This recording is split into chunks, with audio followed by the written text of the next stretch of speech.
I built this church. You didn't build this church, God built the church. People of the world today are fading. All of us have our ups and downs. You better think about it or you won't be around. What we need is a little bit of love. Sent by one from heaven up above. Take it from T, it's simple and plain. This ain't no game, you know what I'm saying? What? Yep, yep. Here we go. Oh, yeah.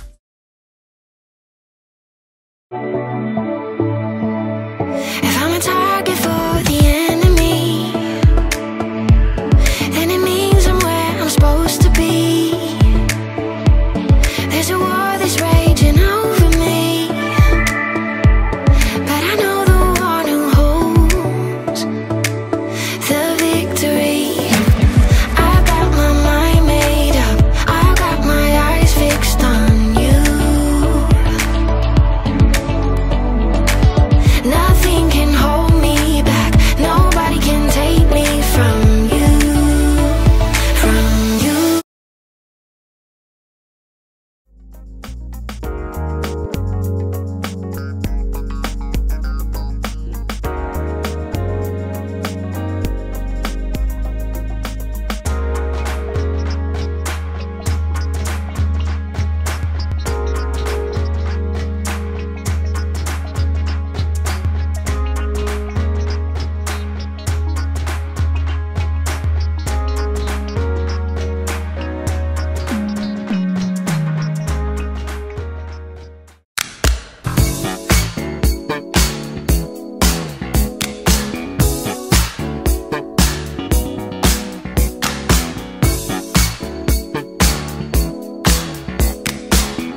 Welcome to the Carl Jackson Podcast. I am delighted and excited that you are with us today. We have a special guest, Reverend James Collins and his wife, Diana Collins. I'm friends with Diana Collins. I've been friends with her for a minute. And she's in the Gospel Choir, Los Angeles Mass Choir, as well as a phenomenal singer herself. And she's on my new album that's coming out at some point. I've been working on it for a minute.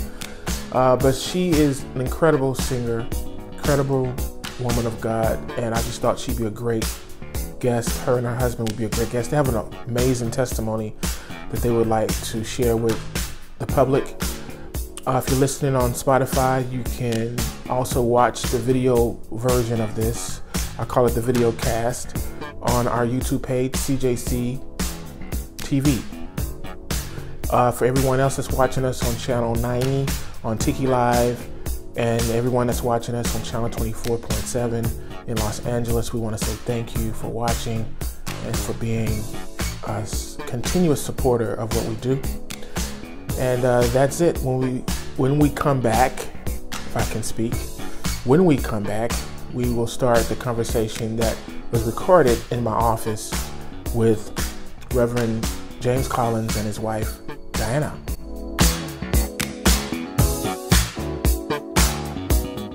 I built this church. You didn't build this church, God built the church.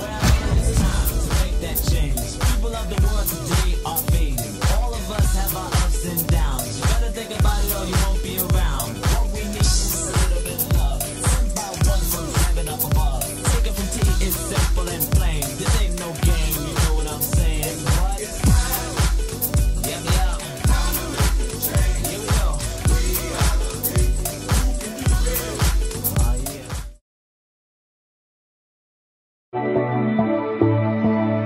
If I'm a target for the enemy,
Welcome to the Carl Jackson podcast. I'm delighted and excited that you guys are with us today. I'm in one of my offices, and we are on this pandemic situation, so we can't really have people come to the studio, or we can't go to where they at. So we're just having fun and interviewing people that I love and I admire and respect. And today is no different. Today I have Pastor James Collins and his wife Diana, and I've known Diana for a minute. She's in this choir. It's a little bitty choir. It's not that big of a choir. L.A. Mass, Los Angeles Mass, Donald Taylor, and that's how I met her. And it just, you know how you just meet people and you just kind of know this person I'm gonna be friends with. There's probably 3 out of the. I love the whole choir, so please don't beat me up. But there's probably 3 or 4 people out of the choir that it just, you talk and you just connect in some weird way, and just happens that the choir is on our record label, Sarah Jean Music. So I was able to spend a lot of time with some of the people. And Diana was the first person I met, but when I met her husband, I was like, dang, he's cool, because I heard Diana tell me a lot about him. I had never really met him until he came to one of the sessions, and when I met him, I was like, I like his spirit. So I'm just glad that they are here by satellite or by Zoom. Why don't y'all say hi to the people? What's up? Hi, how are you people? Good to be seen. Definitely good to be seen in these times. Absolutely. How you guys doing? Doing well. Doing well. Thank God. We're doing well. We're not ill, which is a big thing. So we try to get out every day and just walk the neighborhood for about an hour or so to stave off cabin fever. But other than that, we're good. You guys are in Beverly Hills, right? Yeah, we're in the Beverly Hills area. Yeah, they big very time. Close. No, not big time. They're in Beverly Hills. I always, what I always say, we're the Beverly Hills Billies. How about that? Well, I don't say that because I'm not Jed Clampett and she's not Granny. So no, the other girl. I just think that in the logistics of everything, and you just talked about it spiritually, God has a way of just putting you in places where He wants you to be, and that's what we contribute to that being here for now 25 years. Oh wow, you've been there a while then. Okay. Yeah. So let me ask you this, guys. So how long have you guys been married? You want to answer that? Sure. On July 25th this year, it'll be 28 years. 28 years. Yeah. And how did you two guys meet? How did you guys meet? So we met through a mutual friend at church, a mutual friend that I worked with, but she is actually friends with, and she was friends with their family. So we were introduced one night after the Lord's Supper on a Sunday evening, and from that point, we started seeing each other and went on a date. That was 3 years before we got married. What do you think? I said it wasn't really That was a date. In my mind, it wasn't a date. Well, it was already arranged. And she said yes anyway. She went, so that was a date. There was actually a huge testimony prior to me meeting him. I had gone through some really tragic things. I'm from Chicago originally. And one day I just said, I'm moving. I'm going to California. So I loaded up my car with my clothing and shoes. That was really important. And drove across the country by myself. I left on a Tuesday evening. I arrived in San Diego on Thursday evening. And I paid for a week at this motel. I didn't know where I was not a great area at all. But when you're not from here, everything looks pretty. So you think it's a nice area. I paid for a week. I ended up staying there for only 4 days because I interviewed the very next day, Friday. I was hired at a job on Monday and had a place to live on Tuesday. So God has been working in my life for a long time. Wow. Yeah. And she was only 7 blocks away from where I lived when she came to town, but she didn't know. Oh, so you were 7 blocks away from your future husband. Right. But she didn't know it at the time. I wasn't looking either. Oh wow, that's And the crazy. thing, I had just prayed for like 2 weeks before. So when she arrived, which I wasn't aware that she was there, but when we met at church, which would have been almost a month later, then a lot of that started to come out as talk. So now you're from Chicago, but James, where are you from? I'm originally from Louisiana. So what brought you to California? I joined this little fraternity called the United States Marine Corps. I was stationed, first went through training at MPRD San Diego, and then got stationed in 29 Palms, and then later came back to Camp Pendleton. And then after I finished my active duty and reserves, then I just went ahead and moved to San Diego. Okay, so you right up my streets, huh?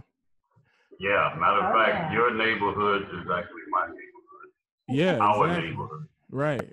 I lived in San Diego for about 14 years.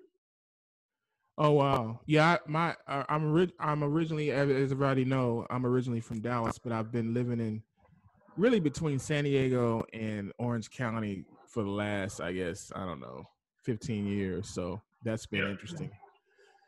Right. So let me ask you something. I don't know if anybody knows that watch the show or listen to the podcast, but some of you guys know I have some music coming out. It's my last album that I'm gonna do. I've done 4 in my whole lifetime, and this is gonna be my last one because I'm really getting extremely swamped with television and film. At least I think I am. We don't know how it's gonna play out with this pandemic, but Diana was a singer on one of the songs, and I can't wait for you guys to hear the album. It's incredible. She did an incredible job. James makes a cameo on the reprise on one of the songs. But the story of how I got you guys to be on that record is very interesting. And so let's go back to, okay, so you went in the hospital and we tried to get you guys to record, and I'm literally in the studio and I'm waiting for you guys to show up, and I get this sneaky feeling that something was up. I couldn't put my finger on it, but I just felt something was up. And I called you, Diana, couldn't get you. Then I called your husband. I got his number. I don't know how I got your number because at the time I didn't have your number. And the drama starts, and I want either one of you can start, but what happened that day that you originally were supposed to record on my album? Take us back to that moment. Okay, so on July 18th, 2019, which was the Thursday before the Saturday I was slated to meet you in the studio, I got up as usual, showered, got dressed, went to work, and felt fine. And after I got to work, I don't remember anything from maybe the first hour of being at work. The next thing I remember was waking up that Sunday morning. So apparently while I was at work, I had an aneurysm on the aorta, ascending aorta of my heart. And the aneurysm burst. Well, shredded, same thing, it came apart. And so instead of the blood that runs through your veins and arteries to nourish your body, dumping into my body cavity. Now, what is amazing to me, and I had to get a lot of my information secondhand from my husband and some people, they said to me that when the episode occurred, I calmly turned to people that I was working with and said, call 911.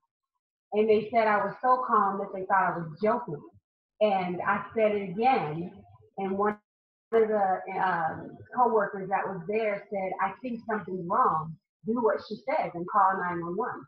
I don't have any memory of any of it. And they said the EMTs got there, the ambulance came, and I was talking to them, trying to tell them what was going on, but there was gurgling, I guess because of the blood. And I couldn't communicate. So they eventually called my husband, who told them that I had this aneurysm. and they knew at that point where I needed to go. So instead of taking me directly to the hospital that was the closest to them, they took me to Good Samaritan Hospital, which is in downtown LA. Thank God they did, because literally it was life or death. As a matter of fact, the doctor told me afterwards I was gone for 45 minutes. And so I'm going to let him kind of pick up from him coming to the ER, because I don't remember. I was out at this point. So when you say out for 45 minutes, you were dead? Dead. Well, there's Clinically. there's a whole process of how that came to be, and so we'll start from where the surgeon explained to me how they got to where it was. But I originally got the call at 2:18 p.m. on that Thursday that she was being transported by ambulance to the Samaritan Hospital, which, fortunate for us, it was directly 15 minutes away from where we live, and a straight shot down 6th Street. So I left work and I got down there within the hour. And when I got to the ER, I was met by a team of doctors, and they told me that she had to go into emergency life-saving surgery at that time, and that there was no other option to be able to save her life. And so when the process started, the surgeon who was going to perform the actual procedure had to come from Glendale, and he was in peak hour traffic, but he made it there within the hour, and the surgery was set, everything was signed off.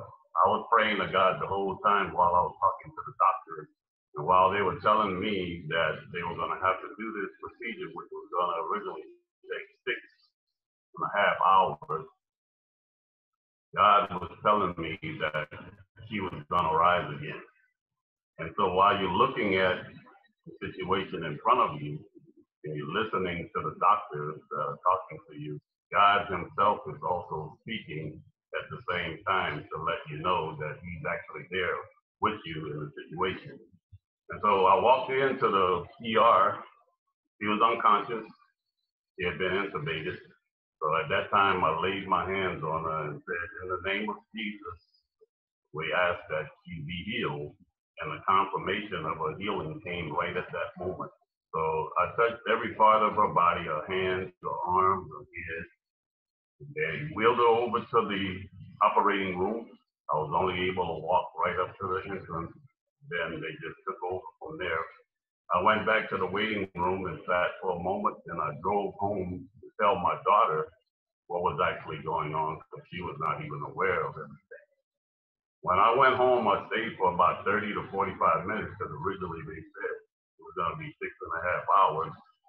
When I turned to go back down 6th Street, which by the time I got down there, I think it was closer to like 3 hours, 3.5 hours total.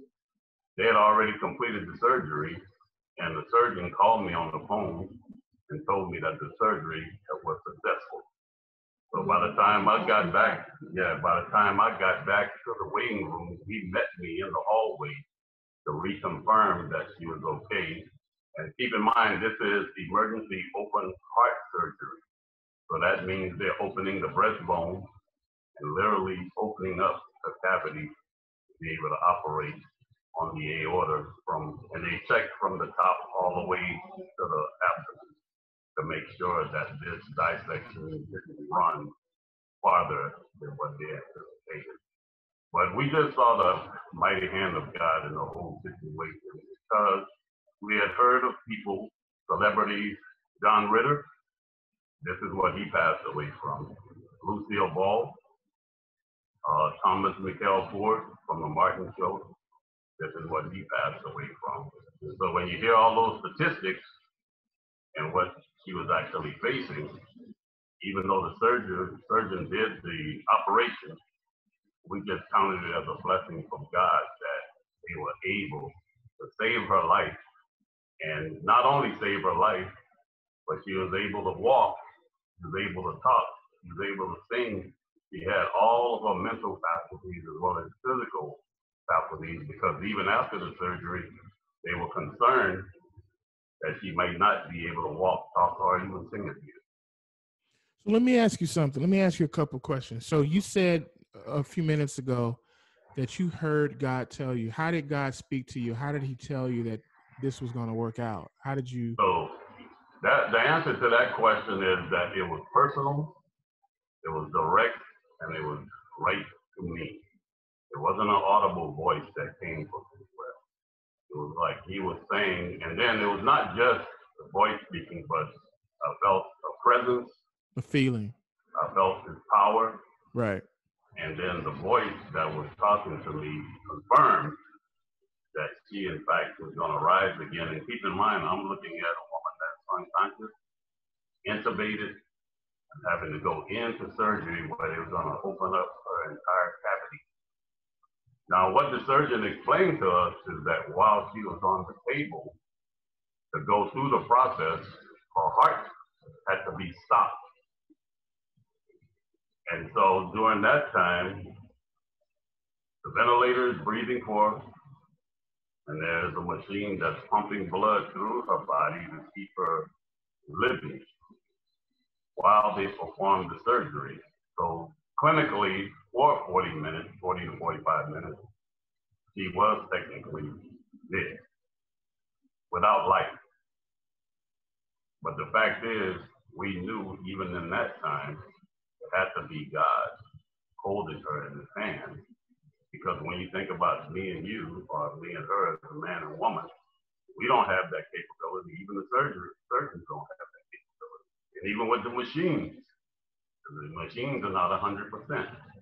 So it was only God who still had her in his hand, even going to that level, which I can't really even fully understand. Because, you know, even if you shock a heart or if you do a surgery or whatever, who is the one that makes you live after the fact? The surgeon can only do the procedure, but it has to be God that gives you the life.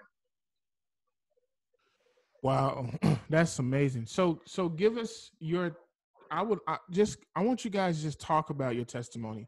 Just kind of go and take over for a minute and just really talk to the people. Let them know what you want to know in terms of your testimony. Well, for me, first of all, it just feels surreal. It is very difficult for me to wrap my brain around the fact that I have this scar from here all the way down because they opened me up to perform a surgery on my heart. The fact that I have no memory of that day except getting to work shows me God's grace, because the doctor said to me, when that event occurs, it is extremely painful. I don't have any memory of having any pain from it actually occurring, or even afterwards. Being in the ICU, when I woke up there, I still did not experience a lot of pain. And I have no memory of anything that had transpired. And I was waking up thinking, you know, where am I? I was at work. And this is 4 days later, 4 days later, that I'm awake, you know, and it just is mind-boggling to me, but it confirms to me that God. So let me wait. So when you woke up, you thought you were at work? The last memory I had was at work. Wow, that's I'm crazy. like waking up and I see this big bandage from here all the way down, and I'm like wondering, what is this? Because I have no memory of anything. And so I wake up in the ICU, and they've got nurses there and people around, and I have no clue what has transpired until my husband started to tell me what had gone on. Now, I didn't get to see. I like when he kind of talked to me about what transpired during that time, because of course I'm unconscious, I don't see anything. But he was a witness to seeing me hooked up to all the machines and all the things that were going on. And one of the things that really blew me away, he shared with me that when he got there one day, I believe, one of the nurses told him that they saw an angel hovering over the bed or something like that. I got the call. What happened after she went through the process? She was under so much medication, and they were waiting for her to respond and wake up. So it was about, operation happened that Thursday stayed out all of Friday, and then Saturday morning, he started to kind of move around a little bit. But they weren't just satisfied with that. They wanted to see if she would respond to command. And so before I got to the hospital that Saturday morning, they started to talk with her as she came out of the anesthesia. And she started responding. And so before I got to the hospital, I got a call from one of the nurses that said that an angel was above her because the way she responded in such a short time, coming out of that heavy, and you remember the medication they used for Michael Jackson, correct? So she had that. Oh, wow. And so when she started to come around that morning and respond to commands by moving her limbs, being able to not talk, but just respond to their commands, so they felt that that was a blessing from the Lord, that she was even able to do that at that point, which actually was an encouragement to me because, as I told you before, I was praying when I got there, praying on my way there, praying while I was there. Every time something happened, that was just even more of a confirmation of God just having the right people in place, all the way from the LA Urban League staff, the people that responded to her, the EMTs that came from Unit 209, all those guys, they responded. I even talked to one of the EMTs on the phone while they were transporting her. When they got to the ER, those staff members, they talked to me. The OR staff, everybody talked to me. The surgeons, everybody talked to me. The nurses in the ICU. It was like God strategically placed every person right where they needed to be at the right time to attend to the needs that she had. And the fact that she was able to wake up and then become conscious again and know who I was, that was huge. Because that was the big question that they had. Would she even recognize me? Would she even be able to talk to me? And then, of course, the next phase was getting her up out of the bed to see if she could walk. So we had quite a few hurdles to get over even after the surgery, and it was a process. Everything didn't just happen immediately. Everything was, I think he was in ICU for about 8-9 days. And then after the ICU, she went into an aftercare unit right up above on the 4th floor in the Good Samaritan Hospital. And they just attended to her every day. And then the nurses came in and would walk with her. Physical therapists came in and would walk and exercise with her. They monitored her heart. They monitored her circulation. I mean, it was a full-on process, but we just saw God in the healing through that whole process.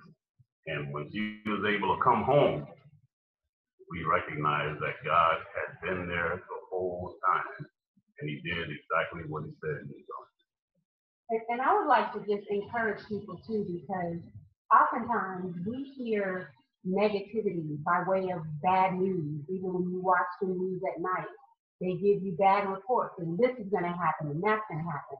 And they had given him some bad reports and said, you know, if she survives, she probably won't walk or talk or sing or anything. And so we just hold on to what God has told us. And when they first got me up, they brought a walker and they said, you won't be able to do this. I never used a walker. I was able to walk, go up and down the stairs. We had to make her use the walker I didn't for safety, need it, but I didn't because need we it. didn't want her to injure herself, because she was still very tender from that long cut that was in the middle of her body. Absolutely. We didn't want her to try to do too much too fast. And I'm a little hyper, and I was just ready to go. So we just had to, you know, we had a nurse that actually watched the exercise. We had a nurse that watched her walk. And each day was a routine that they would come and spend a certain amount of time with her, get her up and walk her through the hospital and back. And they were amazed at her progress and how quickly it happened.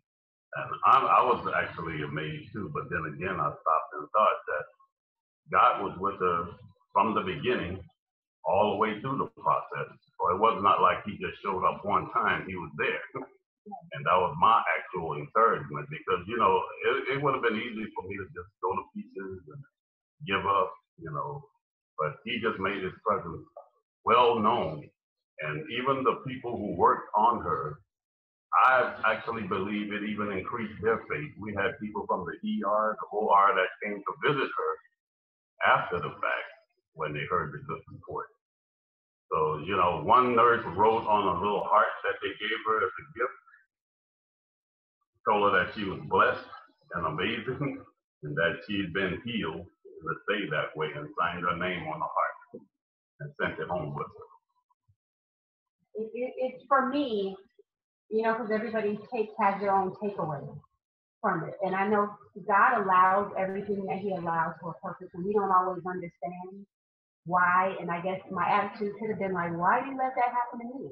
But my attitude really was more, why not? You know what I mean? Why did Jesus have to die? He didn't do anything.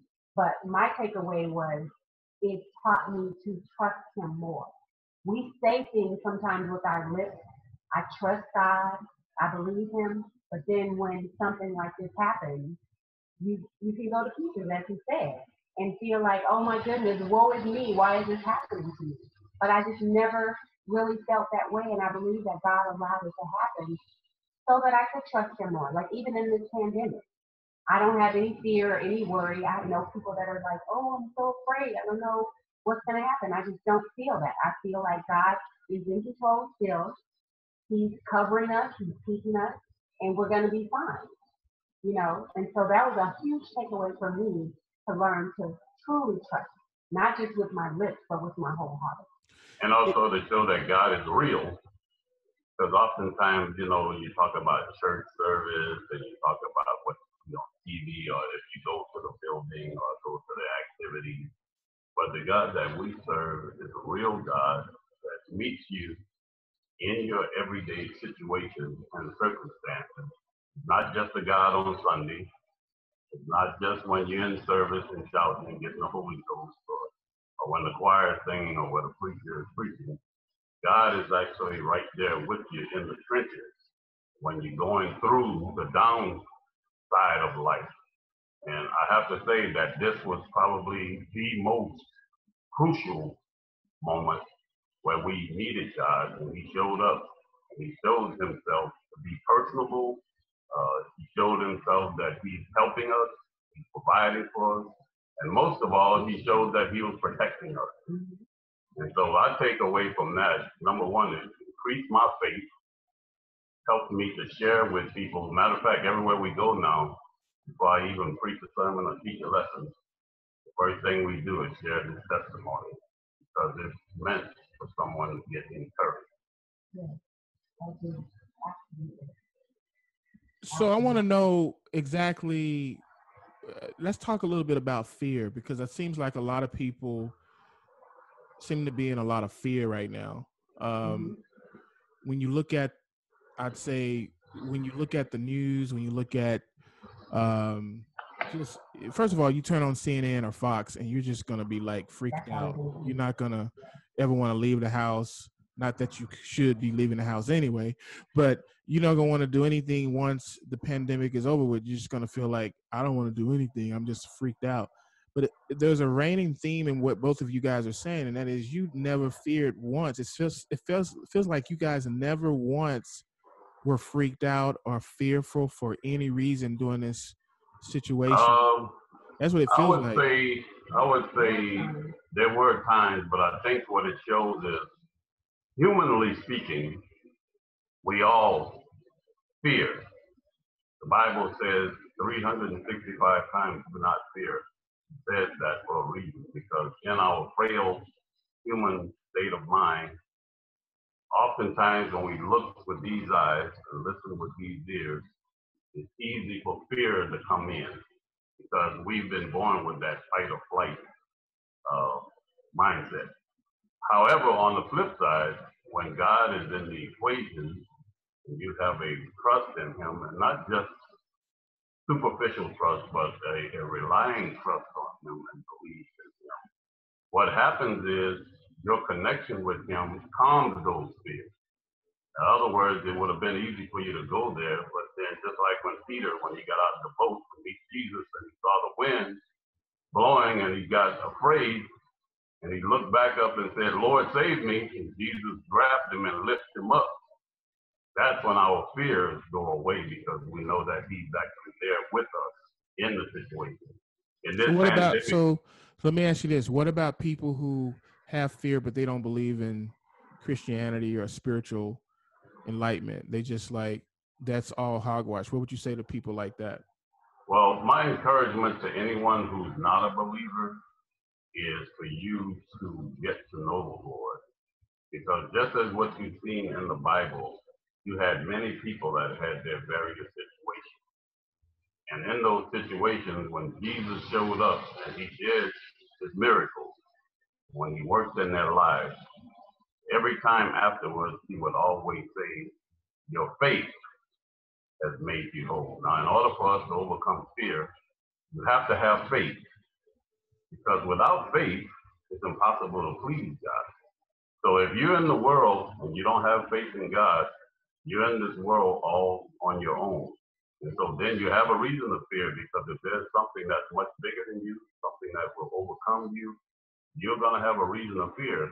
But then when you have God on your side, he tells you to trust in him with all your heart, lean not to your own understanding. In all your ways acknowledge him, he'll direct your path.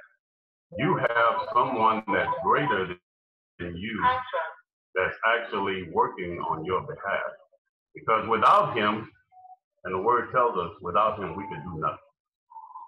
And he lets us see that every day. I mean, in this pandemic, it doesn't matter how intelligent you are, doesn't matter how much education you have, doesn't matter how much money you have.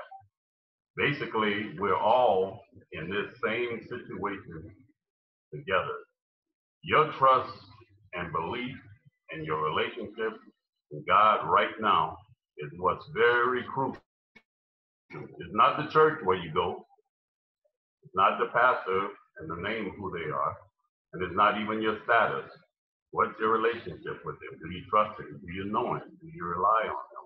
Because without him, I'm relying on myself. And there's only so much that I can do.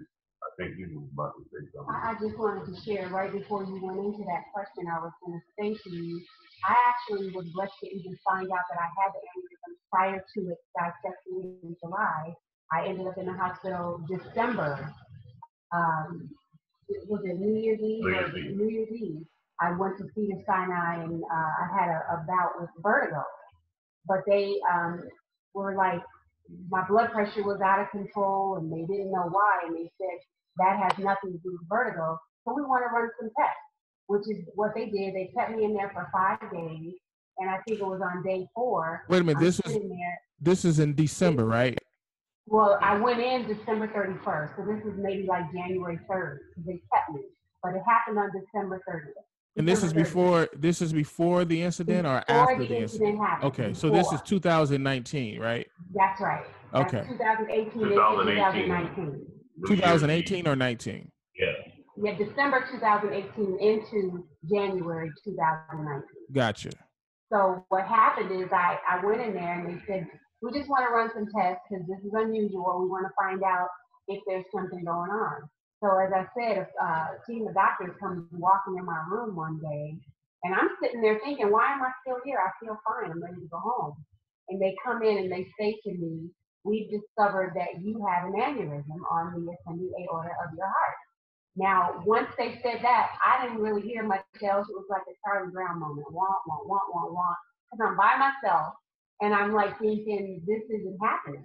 So as they go to leave out, the last doctor that was leaving stopped and he turned around and he looked at me and he said, somebody upstairs likes you. Most people that have what you have never know until they're dead because you don't know you have it. There's no symptoms. There are no symptoms to what I had. And so he said, somebody upstairs must really, and this was a Muslim guy that was saying that. So he even had the presence of mind to recognize there was somebody higher than they were that was looking out for me. Yeah. And so now at that point in time, I was scared. I'm not even gonna lie. I was very fearful because then he said, this is the same aneurysm that killed John Ritter. And so I'm like, what do you do with that? You're sitting here in a hospital bed in a room by yourself trying to digest it. And it wouldn't compute for a moment. And it So did you bring basically you're literally counting down the days of when this could actually just happen. Yeah, well, what they did is they released me and they said, it's not large enough for us to certificate. So we're going to let you go home and we're going to monitor you when you come in, and we'll do a CAT scan or MRI, and we'll check and see whether or not it's growing. Well, that didn't work, obviously. So in July, it digested. And we actually think that as bad as that was, God still had his plan. That in spite of what the medical doctors and the technology and everything they were relying on, he was still able to have his hand in it the way it came out. And look, it's all for the God's glory, because really we are recipients of his grace and his mercy. We realize that the report didn't have to happen that way. We could have been here having a whole different conversation today. But the fact that the conversation now is God laid his hands on her and he raised her up. You talk about fear. Fear is real, but God is real too. And the fact is, God overcomes all of our fears. And that's why he wants us to trust and rely on him by faith every day. Now, sometimes that's a cliche. Sometimes it sounds easy. But when you're in the midst of your situation, and you shared with me a situation shortly after what he went through, that you went through, you have to call out to God. Because if you're not calling out to him, who do you have to rely on?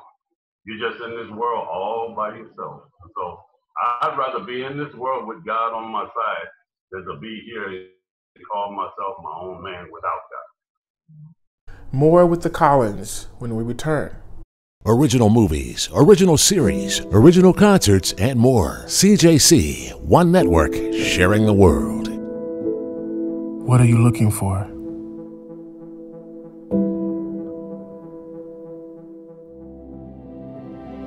Hope.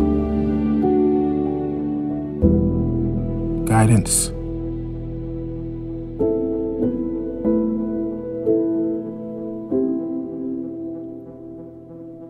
Spiritual enlightenment.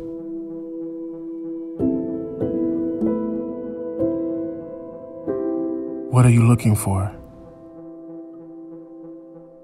Family, peace, financial security, love, time.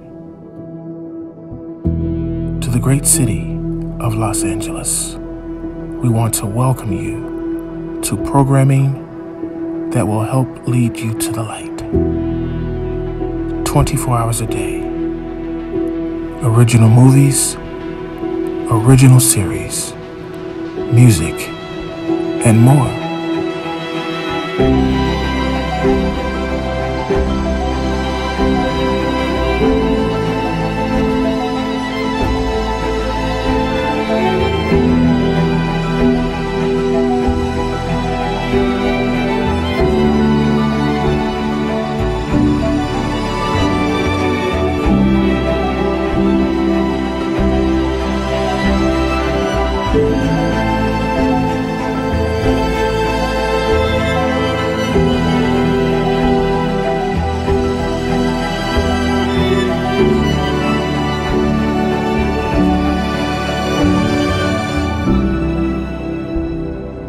CJC.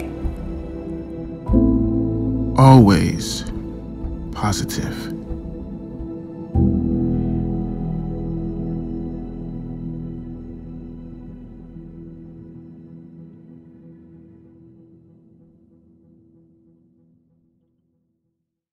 So let's talk a little bit before I let you guys go. Talk a little bit about your church and what the vision is moving forward. What is God? What all this happened for a reason, and obviously you're here. Obviously you're here for a reason, and a lot of times we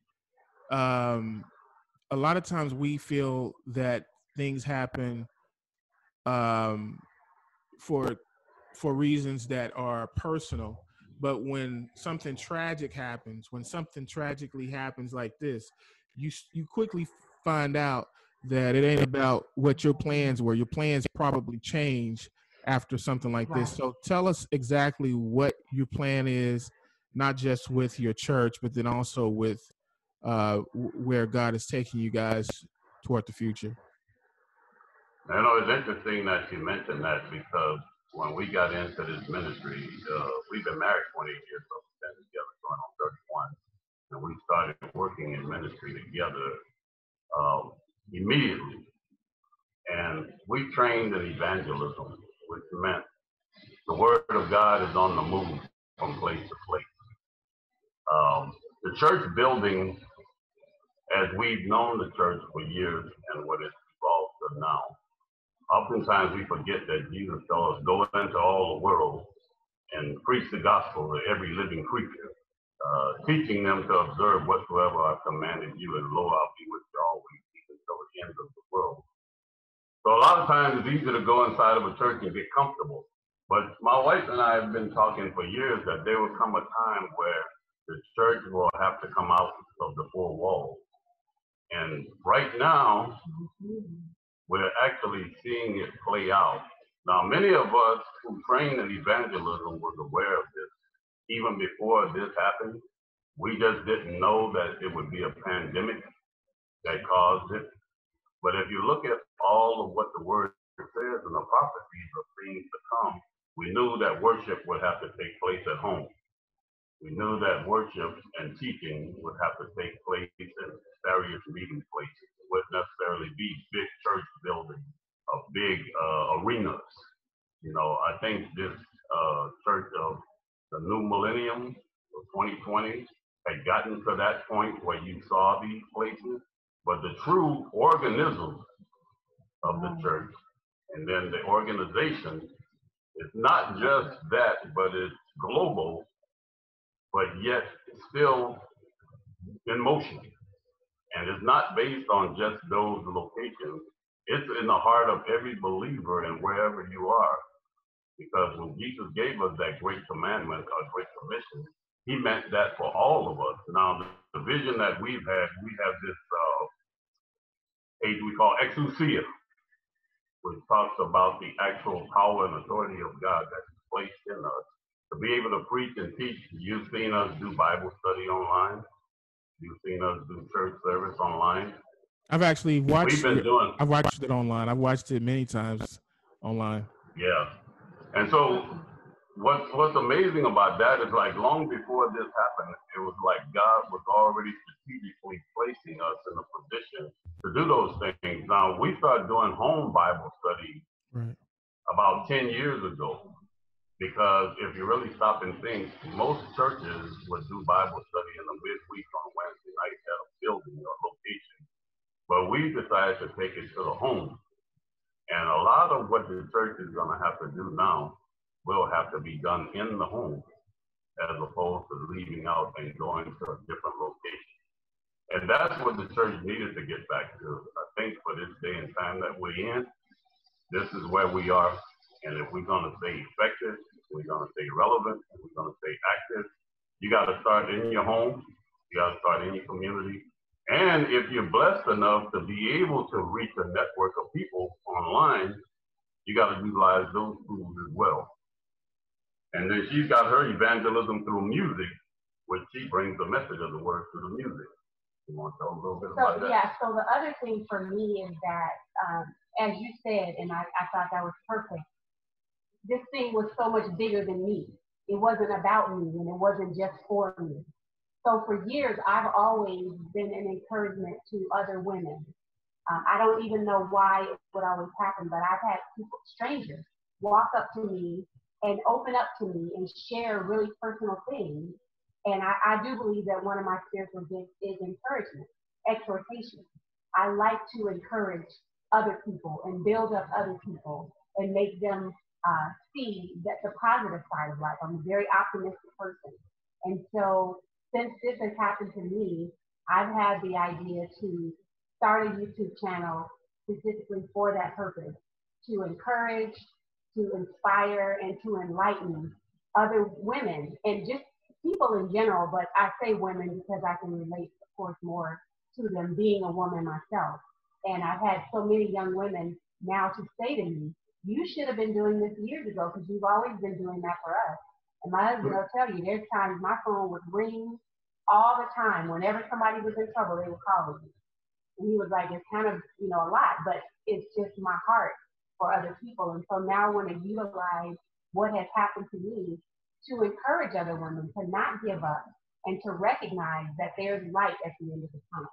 And you don't have to just give up. Because I mean, and I don't mean this in a vain way, but I don't believe I look like what I've been through at all. If I didn't tell people that it happened or they didn't see the scar, you would never know that I went through that.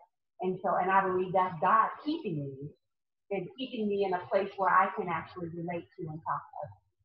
So that's kind of what I'm looking to do right now. And I'm looking to start at the beginning of May for that. Do you have a name for or the name for the YouTube channel and also the name of the church? So I had two, and I started going to an entrepreneur's workshop, which is actually where I was when it happened. And late bloomers was what I came up with. But I was literally dead asleep one night, and it was like the Spirit said to me, Kitchen Conversations with 2Ks is going to be the name of my page. I haven't changed to that yet, but I think it's going to be Kitchen Conversations, and I like that because what I want to do is talk to women where they're a lot of times comfortable. We like to spend time in our kitchen. We hang out in the kitchen. Especially because I like to eat. Because it's a good family place. And then I want to not only encourage women, I stopped eating meat like almost 3 years ago. And that has actually really helped my health to increase. So I believe my change in diet actually helped me be healthier so that when I went through this surgery, I was in a better place. A lot of times we're walking around, especially church people. I'm just saying, I've been in churches. And how many times, you might have seen this, after the service, we have refreshments, take and punch. Just give me a bag of sugar, for goodness sake. So we need to change how we're eating. And I want to teach people different little recipes and things that I've come up with. Just a myriad of different things that I want to share to enrich the lives of others. Why'd you stop eating meat? That's an interesting thing. I've been struggling with that. I've been eating a lot of fish and chicken, but some reason I love a burger every so often. Yeah. So for me, it wasn't even a health thing when I initially started it. It was more that I noticed every time I had meat, I didn't feel well. My stomach would hurt like for days. And so I did a Daniel fast. And when I did the Daniel fast, it cut out all the meat. And I noticed at the end of the fast, I felt really good. And so I just never ate it again after that. So you don't eat fish, you don't eat chicken, you don't eat anything? No, I'll eat fish. Okay. So I'm a pescatarian. Okay. I'm like, Jesus ate fish, I can have some fish. Okay. Yeah, so you do like salmon? Yeah, I'll eat salmon. That's Matter our of fact, favorite they right there. encourage me. The doctors want me to have that because I'm also anemic, so my blood and all that, they want me to eat salmon. But other than that, I just eat vegetables and fruits and nuts and things like that. Yeah. No potato chips and Kool-Aid and sugar and fried chicken. Well, no fried chicken. I try to stay away from. He can't even eat chicken, so yeah, that's I'm allergic to chicken. I know. You allergic to chicken? Yeah. He likes to tease me about that. Like, see, I told you weren't black. I was trying to keep her from saying that part. Well, I'm just being honest. Everybody likes chicken, though. How is a black woman allergic to chicken? I know you're from Louisiana, so you couldn't be allergic to chicken. Right. No, it wouldn't have worked out for me. I didn't know for years either that I was allergic to it. I thought I had eczema or psoriasis. When they told me it was chicken and I took chicken out of my menu, out of my diet rather, it all cleared up. What was it about chicken that you think it is? I don't know what it is about the chicken, but it makes my skin. What the nutritionist said is that we eat things oftentimes that don't agree with us in our system, but we continue to do it, and we may have a rash, or we may develop a cough or maybe a sniffle, and we just ignore it. But then when you do the test and you find out you're literally allergic to that particular thing, that's when you have to determine you can't eat it or drink it anymore. And that's what happened with her. So the only time you can find out that you're allergic is when you test for it. And so unfortunately, chicken was one of hers. Mine's tuna. Oh, you can't eat tuna. Can't eat tuna. So basically, you're not white and you're not black. That's exactly. That's very funny. It's a good mix with vanilla and chocolate. An amazing mix. That's so funny. And then you mentioned something about the so what we like to do is our page Excelsior Evangelical Outreach Ministries. We like to send you an invite to that. We've had that page up for a while now, but particularly now since we're in this era of things, we recognize that we will have to be more active in that way of different methods of what we had been doing. Because before we were going to churches, we would drive to San Diego, Oceanside, Long Beach, all of these different places. We preach, teach, do Bible studies. Now we got to come with the different methods. And so that's the vision of what our ministry is. So your church, your ministry is pretty much you do it from your online. Some will be online, yes. And while we're in the stay-at-home order, well, of course. But I guess I'm saying after this is over with, I know that was. And even after the fact, I mean, most people are already doing some stuff online, but it's going to be even more now that many pastors, many preachers are finding to stay active in ministry. You're going to have to utilize the tools that you have at your fingertips because the methods are changed now. It's different. So what do you think is going to happen to all the mega churches? What do you think is going to happen? Because clearly they're empty right now, and a lot of people are not going to go back once they're open again, if they're ever open again. So what do you think ultimately is going to happen? Well, when we walk and talk in the afternoon, we have this conversation about churches as well as business. We recognize that many churches and businesses were just on the edge even before this pandemic. And now that it has come, there's a cause and effect. I hate to say this, but unfortunately, many churches, as you have known and seen them, may not be what you see on the flip side of this pandemic. And people are talking about the new normal, and we don't know exactly what that's going to look like. But unfortunately, we do know that there will be some churches as well as some businesses that won't be existing anymore. But the great thing about that is those that are true believers in Christ, in spite of that, if they just hold on to their faith and stand on that, we can still be relevant and still make an impact on the world when we share the gospel, because the gospel hasn't changed, God hasn't changed. We know this pandemic has come and it's caused us to change the way we've been doing things. But perhaps he allowed it to happen so that we could be still and put our attention more on him rather than on us. I think it is actually going to be effective in that there are many people, I've met people that said, I'll never go to a church. I hate churches. The people are all fake and all these things. But we don't have to be in a building to minister to people. And so I think now we will not have a choice other than to just talk to people one-on-one or in group as we're out and about in our daily lives. Yeah, it's just changed the whole method of what we had come to. But then I actually wonder, were we as effective in the methods that we were pursuing before? Oh, wow. Yeah, because that's we good. actually, I mean, I was a young boy growing up in Louisiana in the late 60s, and I saw the church evolve over this time, grew up, answered the call to preach the gospel about 29 years ago, and the church has evolved. And so when you saw these things change, the question to me was, how effective have we been doing business as we were doing in the church? Right. And so this is causing every one of us that are believers, pastors, preachers, ministers, teachers, music ministers, lay people, it's causing everybody to stop and take a look at how have you been conducting your ministry? Have you really been witnessing? Have you really been teaching? Have you really been preaching the way that God really wants you to do it? This pandemic is definitely putting us to the test. I'm seeing a whole lot of faces that look nervous. Some of these mega pastors, they looking nervous right now.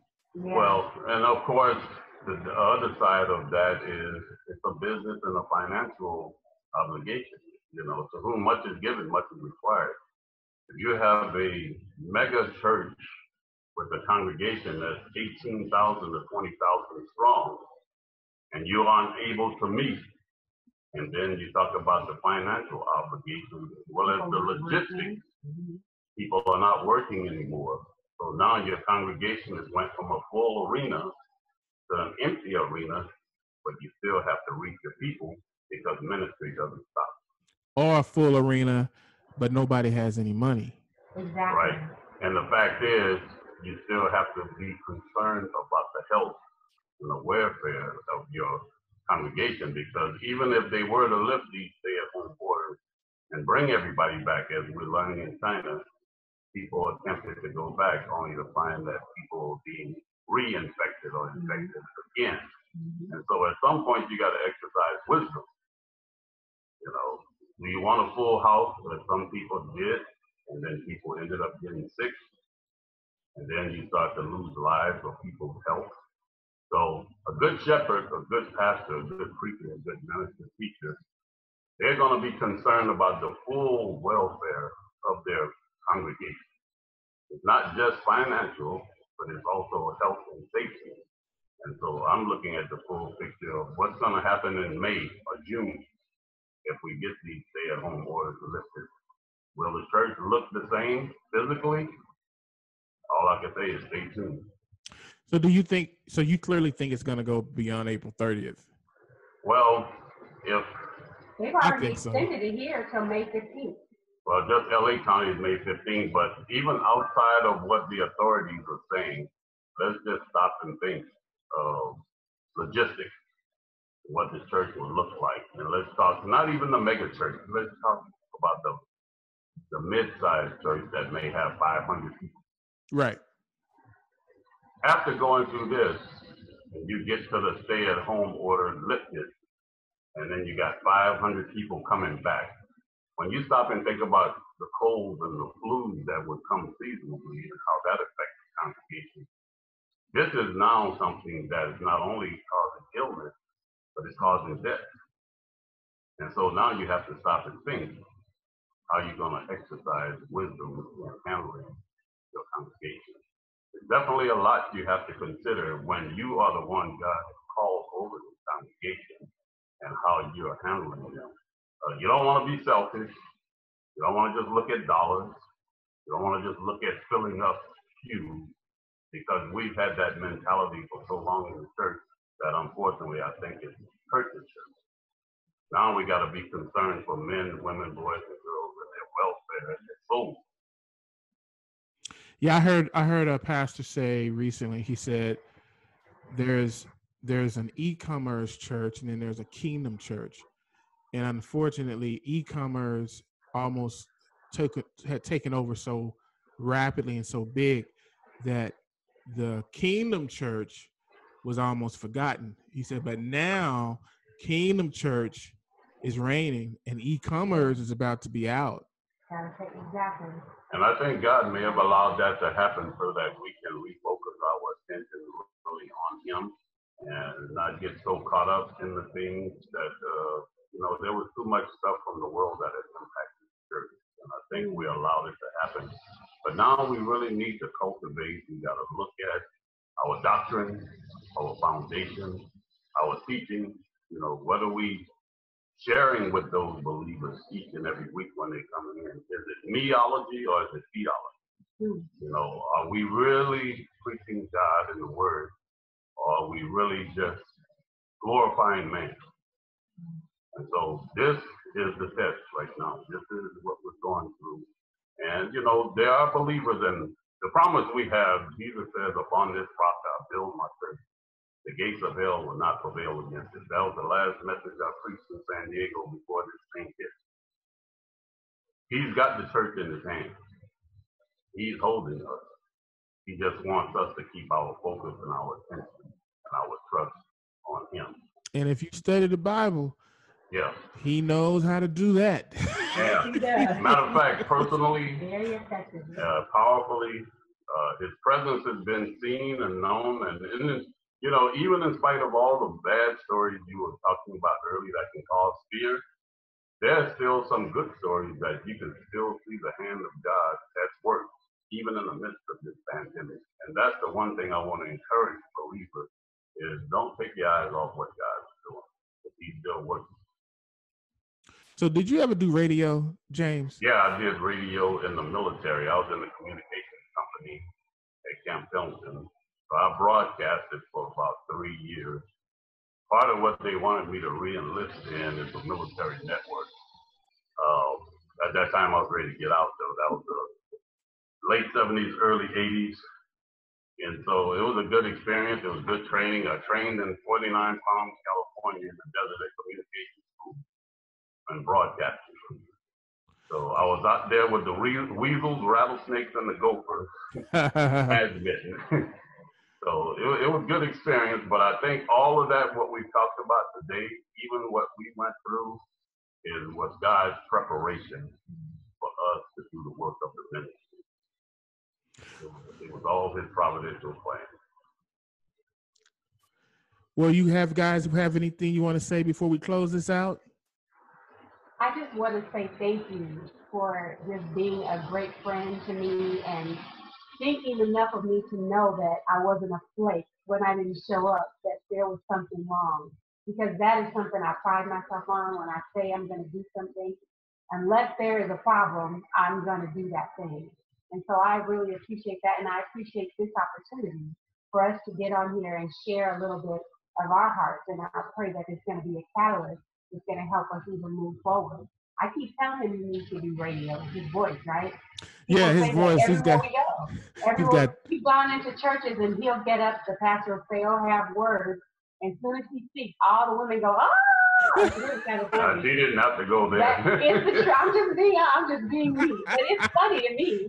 Hey, trust me, I'm envious because I wish I can't do it. You know, just remember that whatever is given to you, much is required. So from the time I was in junior high school till now, just people hearing me, sometimes it wasn't always good, but I do believe that to preach the gospel and to share his word, that's the main reason why he gave me a voice to be able to do that. And whatever method he used, whatever venue he used, whatever opportunity he used, then I'll be open and looking for that. Well, I'm excited for what's going to happen in the future, and I'm excited that your wife is smart enough to beat up all the honeys that try to come after you because of that voice. He didn't even have to do it. He's been pretty good. I haven't had to worry about it. Thank God. I'm going to say 28 years, I think you've probably done pretty well because she talks about you like y'all been married for only 4 years. So, you know, that's always a good sign, you know. He's always been that way. Yeah, I thank God for that. I don't take it for granted. Absolutely. Because a lot of women out here hurting. They can't find a man that will treat them right and love them right, you know? Right. And, you know, there's a lot of people hurting. There are a lot of men that's hurting. And absolutely. Speaking, when it comes to ministry, that's what we really want to do. Is we want to reach people, particularly those that are hurting. Because, you know, he has sent healing physically, mentally, and spiritually, as well as emotionally. And that's for any and everybody. And that's one of the things we really want to do, is doing outreach ministry to people. All right, guys. Well, thank you for joining me on the Carl Jackson podcast. If you want to get in touch with James and Diana, their information is on the screen right now. You'll be able to get in touch with them directly and learn more about their ministry and what they have planned in the future. And I think they're on to something. I think that we're about to have basically Acts 2 all over again, where people are going to be going from house to house and meeting and praying and seeking God.